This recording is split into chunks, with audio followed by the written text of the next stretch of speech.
And that breaking news is continuing out of El Dorado County this afternoon, where a grass fire that is now burning some brush near Shingle Springs has led to some evacuation orders.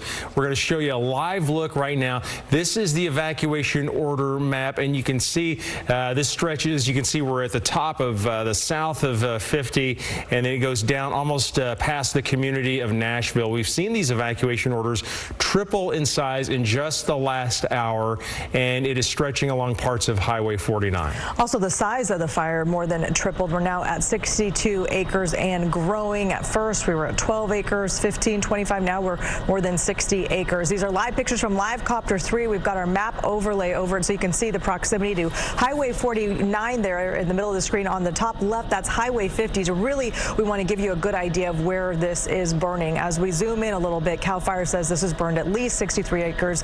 And so for perspective, at the top of our 4 o'clock hour, we were only at 25 acres. KCRA 3's Peyton Headley just arrived on scene. We have her on the ground. What are you seeing right now, Peyton, and where are you exactly? Yeah, so we're just at the end of Kingvale Road here, where it comes to Splitwood with Wild Crest Drive, and we have got a pretty good view of where this fire is burning. You can see it on that hillside. When we first got here within the last 15 minutes, that hill was not yet burned, and you can see it now. There are still some flames burning and black smoke coming from the top up there. We talked to some people who live near here that said they believe that is a structure. We have heard a lot of popping sounds coming from that particular area and a lot of black smoke where those flames are right now. And then if you pan right down through the rest of the canyon, you can kind of see what this fire worked through and the homes that firefighters are working to protect there. You can see numerous flames actually coming through the area.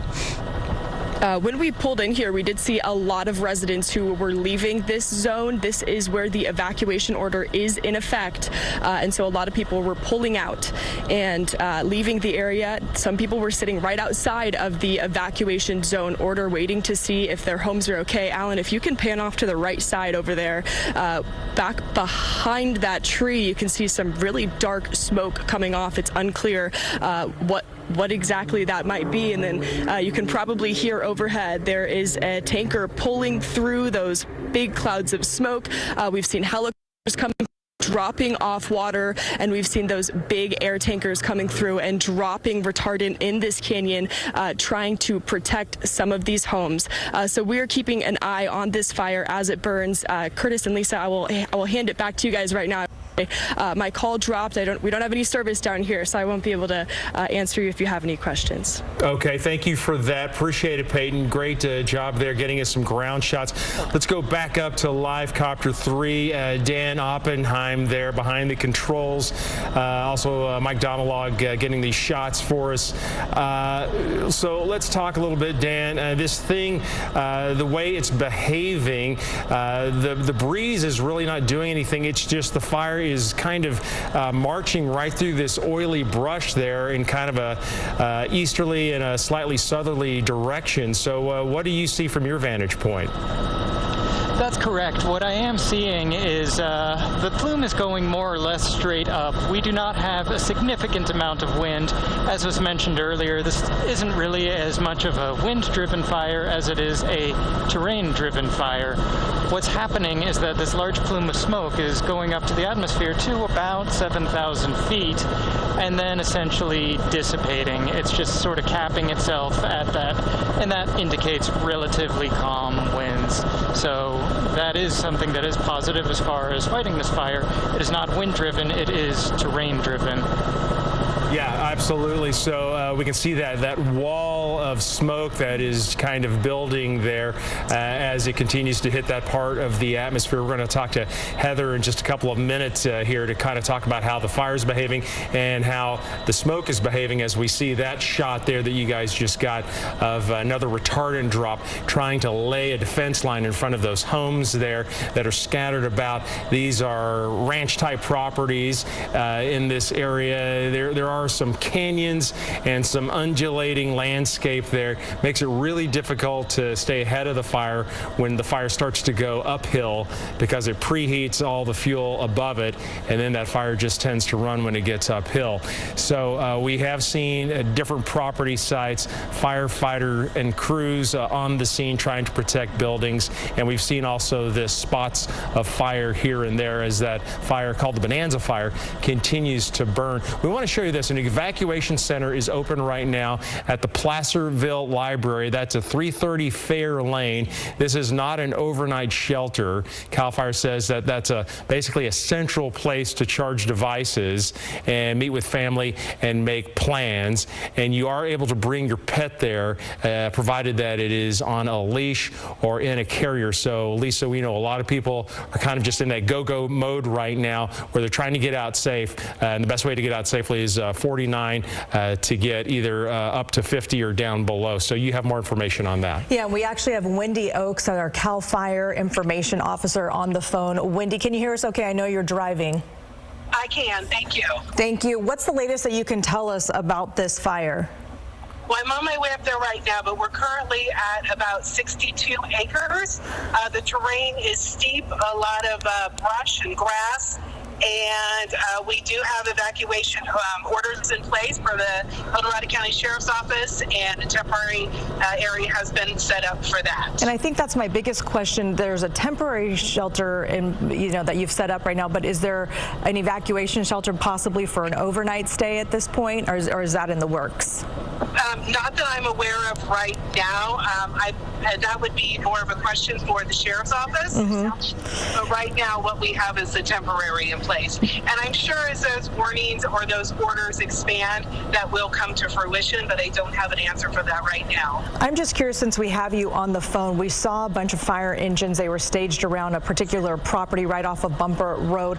What options do firefighters have when you just see those flames coming up behind the property? What kind of options do they have at that point? Even though they have defensible space, we saw flames getting really close, especially behind this, looked like a barn sort of thing. What are firefighters' options at that point? I don't really have an answer to that because I haven't seen I'm not at the incident yet. Yeah. So I just know we've got a lot of crews and a lot of apparatus out there, and they're doing their very best right now to get this under control. Yeah, absolutely. They're making, you can see how quickly they're working and just the accuracy, especially from the air assault on these flames. Wendy, thank you so much, and we look forward to getting new information for you coming up, and hopefully you'll be able to drive safely out there. Thank you. Yeah, I will. Thank you. And please follow us on the social media channels. We're providing updates as quickly as we can on those. Absolutely. And we're also we're putting those at KCRA.com and the KCRA3 app. So it's just one convenient place for you to find all that information. Well, let's go to Heather right now because we've been watching how this fire has behaved. It spread so fast.